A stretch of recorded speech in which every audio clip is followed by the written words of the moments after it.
There we go. Okay, go ahead and turn your Bibles. We're going to be finishing up the trial of Jesus today, and we will kind of be going through the last phase pretty quickly, because hopefully I can get through it and get to the crucifixion next week. But in Matthew chapter 27, we're going to be in verse 11. Matthew 27, verse 11. And I'm going to read real quick. It says, "Now Jesus stood before the governor, and the governor asked him, 'Are you the king of the Jews?' Jesus said, 'You have said so.' But when he was accused by the chief priests and elders, he gave no answer. Then Pilate said to him, 'Do you not hear how many things they testify against you?' But he gave him no answer, not even to a single charge, so that the governor was greatly amazed." We've had the Jewish trial, and we just finished it up. You know, Caiaphas, we know, wants Jesus dead, doesn't he? Why does he want Jesus dead? Why does Caiaphas want Jesus dead? Is it simply because he wants Jesus to suffer? Is that the only reason? Or was it more that we've been talking about? Well, king, but competition, exactly. It's political competition. He knows that Jesus, if he is the Messiah, and the way he's preaching and what he's teaching, then the kingdom is not going to be what they want. And they're going to lose all their power. They're going to lose all their influence. Everything they've held on to, everything they worked for is going to be gone. But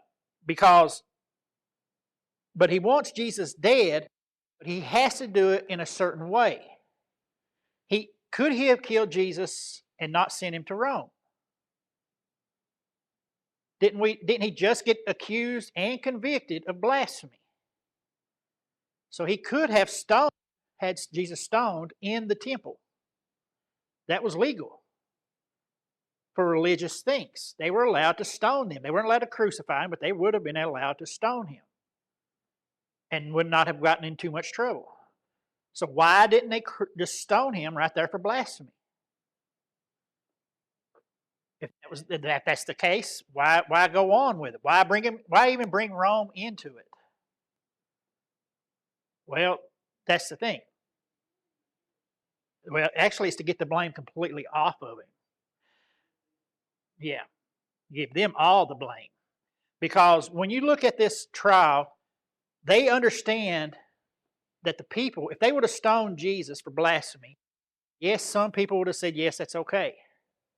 But what happened at the first of the week? Everybody in the city, millions of people, were shouting, "Hosanna, King of the Jews." They were in an uproar over Jesus being the Messiah. If you stone Jesus, yes, some of them is going to believe that the Sanhedrin, but how many of us, even today, in our political climate, half wouldn't believe what the other half said? But if you get the enemy of everybody to do it for you, then the whole crowd is behind you and think you're doing the right thing. That's why he pushes it, huh? Go ahead. Exactly. The enemy of your enemy is your friend. And it's all political. You know, he had to get it away from them because he had to take the spotlight of the death of Jesus off of the Sanhedrin. Because if he didn't, then the crowd, he would still have lost the crowd. He would have still lost the people's favor. So that's where we end up at. So now he pushes him over to Pilate because he says we want to have him crucified. We don't want to stone him. We want to make it public.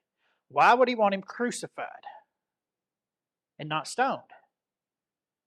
Well, that's because the people, Jewish people, saw it as a curse to die on a tree. So anybody that was crucified automatically, in their tradition, in their beliefs, it was automatically a bad thing. You automatically were assumed. How many of us automatically assume if they're on death row, they've done something bad? Even though sometimes some people do get put on death row for the wrong reason, don't they? But he's on death row, he must have done something.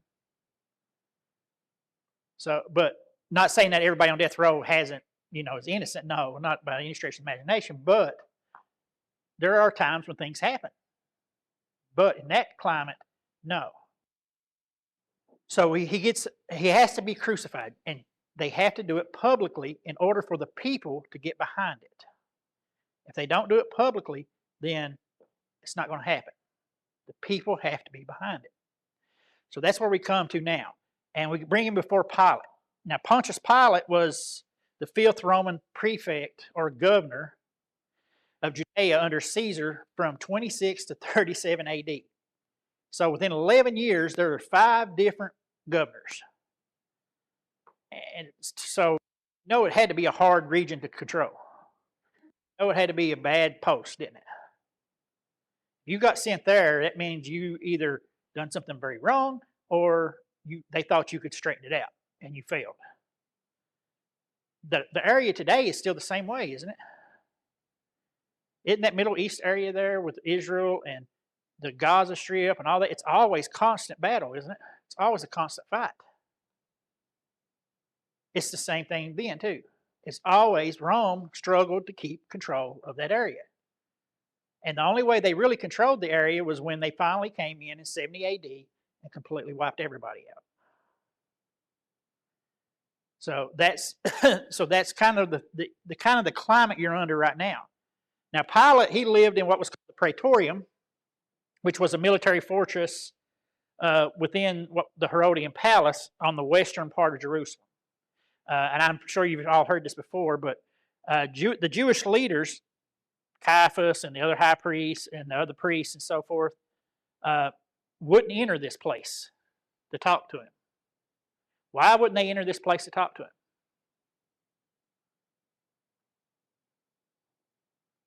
Why wouldn't they go in there, sending Jesus to him to do this, but even though they're sending Jesus to do this, they are going to stand outside and do it. They're not going to go into this building. Because if they were to go into that building, it made them ceremonially unclean. I find that kind of hypocritical. I mean, here they are convicting an innocent man. They're basically murdering an innocent man, doing all the things wrong in the trial, and they're worried about being unclean for a meal. I mean, where is the priest's priorities? Where are the priest's holiness that you're supposed to have?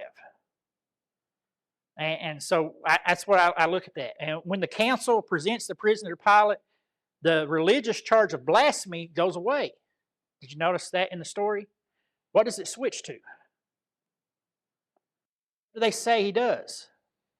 The fact that they could have killed him for blasphemy, the charge that they convicted him on, is not the charge they bring Pilate. What is the charge they bring Pilate? It's king, exactly. He is claiming to be a king, which is against Caesar. They don't bring nothing up about blasphemy. It's the fact that he claims to be a king over Caesar. And what does Pilate do? He asks him, "Are you king?" And Matthew says that he answers him, and so does John. And Jesus says in John 18:37 says, "Then Pilate said to him, 'So you are a king?' And Jesus answered, 'You say that I am a king. For this purpose I was born, and for this purpose I have come into the world, to bear witness to the truth. Everyone who is of the truth listens to my voice.'" And then you get Pilate's famous response, "What is truth?" So here we are, Jesus and Pilate discussing this. And you got the high priest on the outside looking in probably. Or as some show it, he's up on this pedestal, Pilate is, and Jesus is next to him, and the priests are down below. But Pilate's question that he asked him, "What is truth?" This was something that was just basically a fundamental teaching of that time in the Greek world. Plato posed it himself, and it's these connections that reveal more about the way they thought and more about their philosophical traditions and their world than Pilate's own intent. You see, they had discussed at that time, and they debated these types of questions amongst themselves. What is truth? what really exists. You know, is the spirit world better than the physical world? You know, that's where all the Gnostics come in.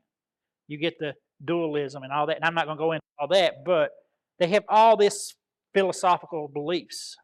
They think they're so much smarter than everybody else. They talk higher than everybody else. And the question, it had long basically been taught and discussed in all these schools, and Pilate asked it not looking for a true answer. How does he ask it?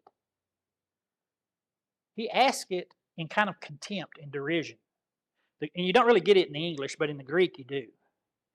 He kind of asks it in a thing. He's asking it toward Jesus in a regard. He's looking at Jesus like, when Jesus says he's there and everybody who believes him is truth, he's asking Jesus like, Jesus, you're just from Galilee. You're just a carpenter, a religious fanatic who hasn't never been educated, who doesn't know anything, and you're asking, and I'm telling you what is the truth. That's the tone you get. But here is the Son of God sitting in front of him, and he's doing this to him. He's basically looking down on him because of his station in life. How many of us do that today? How many of us in the churches? Now, our church isn't that way, thankfully, because you all allow me to teach, but how many churches will not even interview another preacher if they don't have at least a bachelor's degree from a seminary?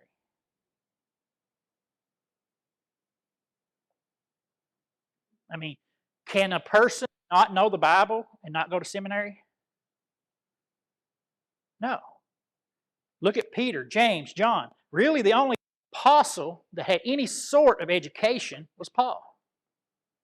The rest were just common people, weren't they?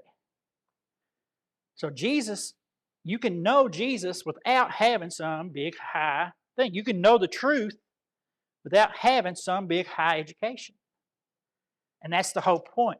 But you look at Pilate, they're the way they looked at other people because of what they were taught. They looked down upon other people. And that's what Pilate is doing. And he goes right out. So, the irony, though, that the way he treated Jesus is lost on Pilate. And he didn't understand that the truth was sitting, or maybe even standing, right in front of him. He didn't catch it. So Pilate declares Jesus to be unworthy of insurrection. In other words, this man is not smart enough to even claim to be above Caesar. This man is not smart enough to even be a king.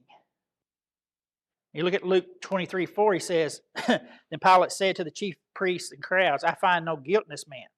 And again, he says in John 18:38, Pilate said to him, What is truth? After he said this, he went back outside to the Jews and told them, I find no guilt to them. So, what is Caiaphas' reaction? Well, he realizes something. That if Pilate isn't going to be doing what he wants, and Pilate isn't going to be doing what he's doing, he's seeing he's losing control of the situation, doesn't he? He realizes he loses. If he loses Rome, he can't get the people behind him. He can't win the people over. You look at, Luke 23:5. But they were urgent.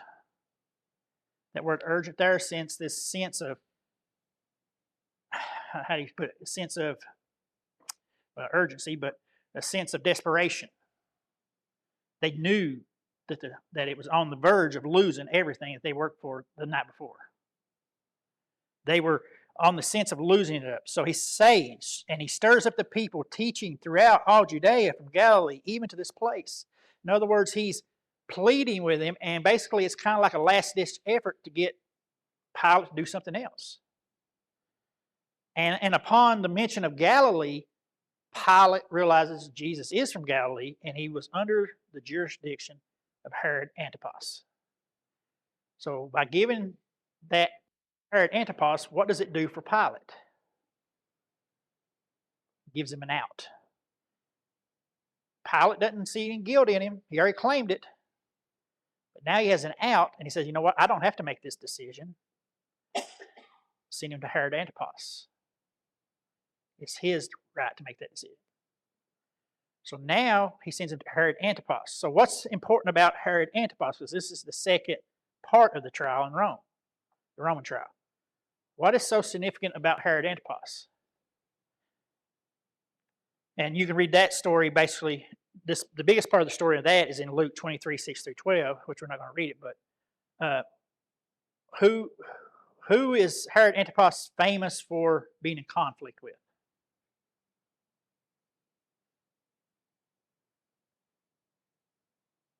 John the Baptist. He's the one who beheaded John the Baptist. So when Jesus, I always wonder, why didn't Jesus speak to Herod Antipas? It's always, well, he didn't really want to give him a sign or anything. I think there's a little more to it than that. When I've studied this, I think Jesus may have been like, you know what, you beheaded John. You beheaded my cousin. Why would I even recognize you? There's a little more personal, I guess you could say, tension there. Not just, I'm not going to give you a sign. There's a little more personal to it. Because Herod Antipas always wanted to meet Jesus. He'd heard about the miracles Jesus was performing. He wanted to see one. We see that in Luke 9:9. It says, Herod said, John I beheaded, but who is this about whom I hear such things? And he sought to see him. But instead of cooperating with Herod, Jesus refuses to answer any of the questions Herod asked him, and he remains completely silent. Nothing. And all during this interrogation, there isn't a lot of questions mentioned in the Gospels about it, what all they asked him. But all this, you had the Herod asking questions, the chiefs, the scribes, they were spouting accusations about Jesus. Herod's own soldiers joined in. And they ridiculed him by mocking him, and this is where the robe is placed on him. Herod's presence. This is where the elegant robe is placed on him to mock him. And then Jesus still doesn't say a word. Doesn't respond at all. But there's one thing. Herod realized, you know what? I'm not going to get nothing out of this man. And I don't have any proof or anything to really do anything with him. So he's going to send him back to Pilate. And there's one thing that we need to realize. We need to see that Pilate did not want what the religious leaders were wanting him to do. He didn't want to do it. And basically, he was passing the buck here. But it came back on him, didn't it? He didn't want anything to have anything to do with it. But it didn't work. And he thought, well, I'll put this mess on someone else, like Herod. But that failed. How many of us tries to put off what we are responsible for doing onto someone else at some point? What usually happens? You end up having to do it yourself, or it doesn't get done, and then you look all that much the worse, don't you? So here, when Jesus comes back, I think Pilate kind of loses some face because it didn't get done. So in a political sense, he loses some face. So then we get to the third and final phase of the trial. So he has another option. He says, okay, I don't really have a way to do what you're wanting, but there is a tradition. Is a tradition for the governor to release a prisoner. And we can read about that in Matthew 27:15 through 23. And who was that prisoner that they had? Barabbas. Barabbas was an insurrectionist. Many traditions say that he was a murderer. We don't really know. All that we know that he was guilty of something. But traditions say he was an insurrectionist. He could have even been a zealot. Whatever. But we know that he was up to be released as well. So Pilate asked him, who do you want me to release? And this is the only time that we don't see in this whole situation, this is the only time we don't see Jesus in control. He relinquishes control right here. Because all the way up to this point, he's been controlling everything. He's given them an out. He's given them an option. God has given them, the people, He's given Caiaphas, He's given the priests, He's given Pilate, everyone an option out. But He knows the outcome. He doesn't even defend Himself in it, and He allows them to choose. Even Pilate knew what was going on. He knew the priests were manipulating the people and was trying to manipulate Him. Sometimes we think of Pilate as this ignorant, bumbling dunce who I kind of like the way that Chosen has done Pilate with the young man instead of the older man, because he's inexperienced, don't really know what he's doing. I kind of like that, but it's still not the case. It's still portraying him as this inexperienced dunce, but he was just as complicit as everybody else because he had a choice to make. Mark 15:10 says, "For he perceived," and he's talking about Pilate, "for he perceived that it was out of envy that the chief priests had delivered him up." So he knew it. He knew it. Every one of the four Gospels almost identically record this interaction the same. They all show that the people's choice to deny God was always there, and it's always the same choice that they've always made throughout history. The people always choose to deny God. And you can look through the Old Testament. Look at Jeremiah 2:30. "In vain I have struck your children. They took no correction. Your own sword devoured your prophets like a ravening lion." Then again in Nehemiah 9:26. "Nevertheless, they were disobedient and rebelled against you and cast your law behind their back and killed your prophets who had warned them in order to turn them back to you, and they committed great blasphemy." Jesus even told them Himself in Matthew 23:30-31, saying, "If we had lived in the days of our fathers, we would not have taken part with them in shedding the blood of the prophets. Thus you witness against yourselves that you are sons of those who murdered the prophets." And then again in Luke 4:47, "Woe to you, for you build the tombs of the prophets whom your fathers killed." And then Stephen, the first martyr, even points it out to him. "Which of the prophets did your fathers not persecute? And they killed those who announced beforehand the coming of the righteous one, whom you have now betrayed and murdered." It was no different. The people always did it. Paul even writes about it in 1 Thessalonians. They always chose to deny God. Every opportunity God gives them, they still deny. And you can go all the way back to Exodus. When Moses goes up on the mountain, what's the first choice they get? To stay and to listen to God and stay, but what's the first thing they do? Build an idol.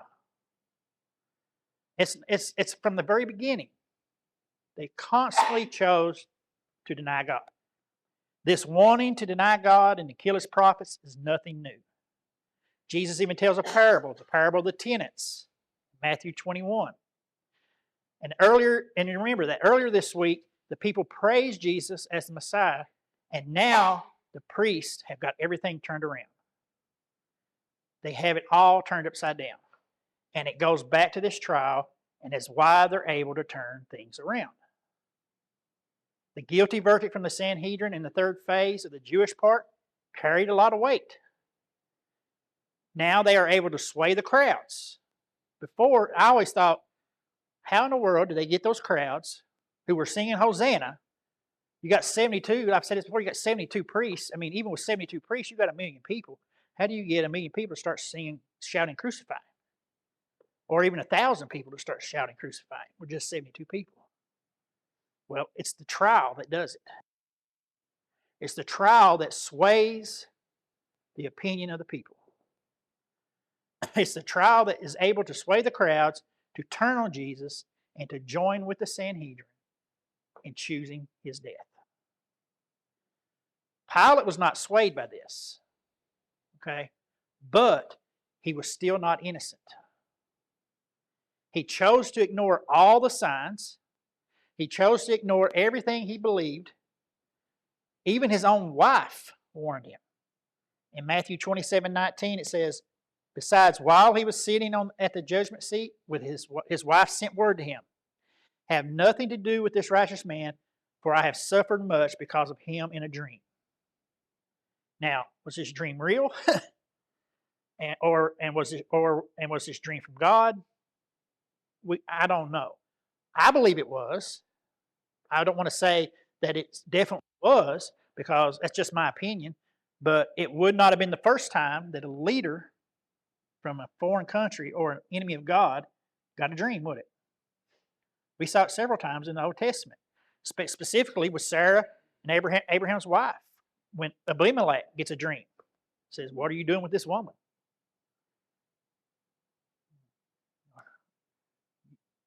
It happens. But here, the point is, God is laying it all out for them. He's giving them all the warning signs. He's given them everything, every option for them, and He's given everyone a choice here. He is in control.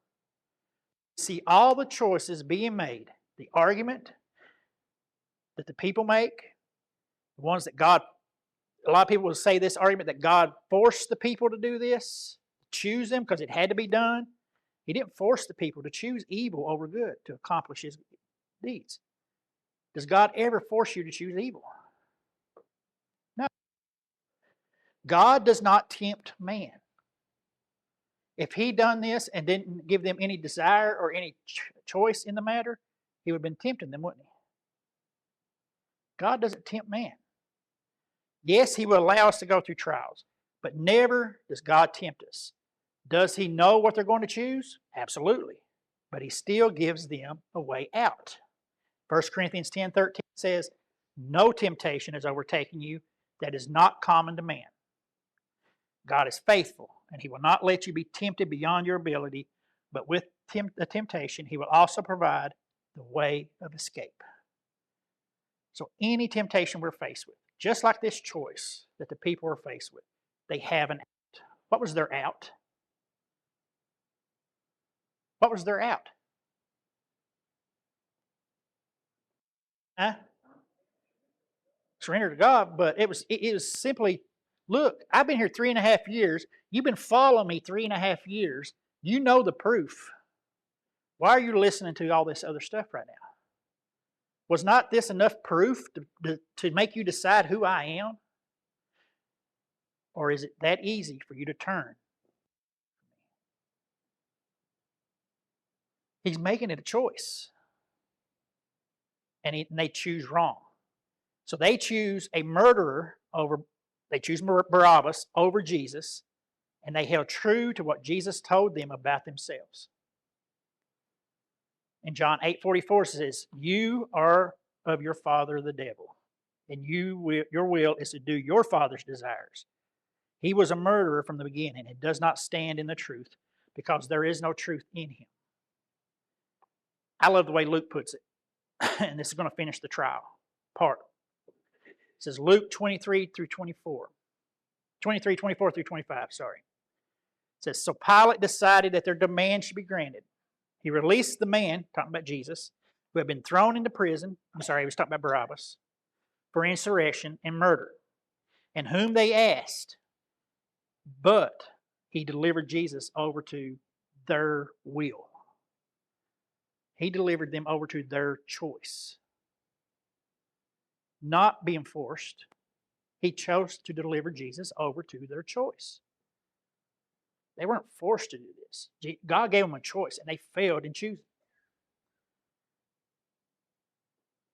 How many of us are manipulated by the forces around us sometimes? It's the same way with false teaching, isn't it? When you're presented with something that is false from the Gospels, how many of us actually go and say, "Okay, I know what I've been taught," and Barry, I think you can read teaching 1 John. Well, actually, a couple of weeks probably. Well, doesn't he say, "You know what's from the beginning"? Shouldn't you know what's been taught from the beginning? If you know what's been taught, go back to it. Verify what that person's been taught. Did he add to it? Did he take away from it? Did he change it in some way? If it doesn't match up, what are you choosing? The truth or something false. And that's what they chose. Now comes the hardest part of the whole thing. The trial is done. And Pilate thinks, you know what? I think I can get one more thing out of this. I think I can possibly not have to do this. What do you think his action is? What does he do next to keep from having to crucify Jesus? What's that? Well, he washes his hands. That's just denying what he's doing. But he flogs him. He thinks that if I take and just flog Jesus and give him to him, they won't crucify him. You know, you have to ask the question, why flog him if he's going to be crucified in the first place? I mean, the man's going to be nailed to a cross. He's going to be hanged. Most of the time, they just hung there and died for days on end. So why even flog him? Now, it has to do with two things. Number one, the Romans were very good at execution. And they did this to kind of speed up the process of dying on a cross. Two, it humiliated and weakened the prisoner. Okay? The Roman flogging that Jesus endured consisted of this whip called a flagrum. And it was a braided leather. It probably had 3 or 4 braided leather. I'm sure you've all seen images of it. But it was, on the end of these braided leather whips, they had metal balls or pieces of sharp bone woven into the threads. And when they whipped them with them, these metal balls created deep bruising and contusions, even breaking ribs. But the bone fragments could cut into the flesh so deep that muscles would be exposed, skeletal muscles, even the veins and what's called the sinews. This is the tissues connecting the muscles to the bone. Even the bowels would be exposed. This is what Jesus endured. And that beating continued. And lacerations continued onto him. He would have been tied on his knees to a post with his hand wrapped around a post to where he couldn't fall. And one man on either side with this flagrum would just continue.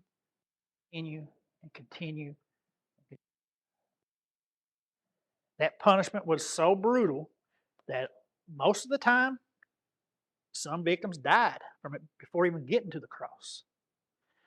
They died from loss of blood. They died from the open wounds. They died from when they went through, and if their bowels were exposed, they hit their bowels and they ripped them out again. This is what Jesus endured. This is what he looked like when Pilate brings him back out. And he looks at it, points him in front of the crowd, and he says in John 19:4-5, Pilate went out again and said, "See, I am bringing him out to you so that you may know that I find no guilt in him." So I just beat this man, and he is not done anything yet. So Jesus came out wearing the crown of thorns. So during that time, they took the crown of thorns, pushed it down on his head. Those thorns were anywhere from 1 to 2 inches long. And those thorns would have dug deep into his brain, into his skull, not necessarily his brain. It would have been done. And Pilate said, "Behold the man." Yet, looking at this beaten, crushed, you couldn't even recognize him. I believe it's Isaiah, it says you will not even be able to recognize him as a man. Looking at him, they even still chose to have him crucified. They chose to say that wasn't enough. And Jesus stood there and didn't say another word. That would have been enough for anybody. I mean, that would have been enough for me to say, you know what, that's enough. He's done enough for me. But he didn't. He went on further. They see that he's obviously looking at him. Jesus isn't going to survive much longer, even not being on a cross. Bleeding to death. Isaiah 56 says, "I gave my back to those who strike, and my cheeks to those who pull out my beard. I hid not my face from disgrace and spitting. Jesus standing there suffering from this horrible beating, from physical devastation, it triggers a cascade of these medical consequences that can't be stopped. Those that are flogged often experience what's called hypovolemic shock. That's a medical term. It's a state of dangerously low blood volume from massive blood loss. The condition causes the heart to race, attempting to pump more blood that wasn't there, leading to fainting from low blood pressure. That's why when we get the scene and he's carrying his cross and he collapses, can't carry his cross. Simon has to carry his cross. And kidneys shut down to preserve fluids. He has extreme thirst, and the body desperately seeks to replenish fluids. Is one of the last phrases on his I thirst. Evidence suggests Jesus experienced this shock as he carried his cross to Golgotha. He collapses. His declaration of thirst while hanging on the cross demonstrates his body's attempt to compensate for fluid loss. This sustained, rapid heartbeat from shock causes fluid to accumulate around his heart and his lungs.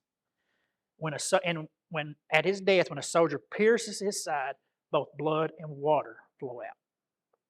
That's how it happens.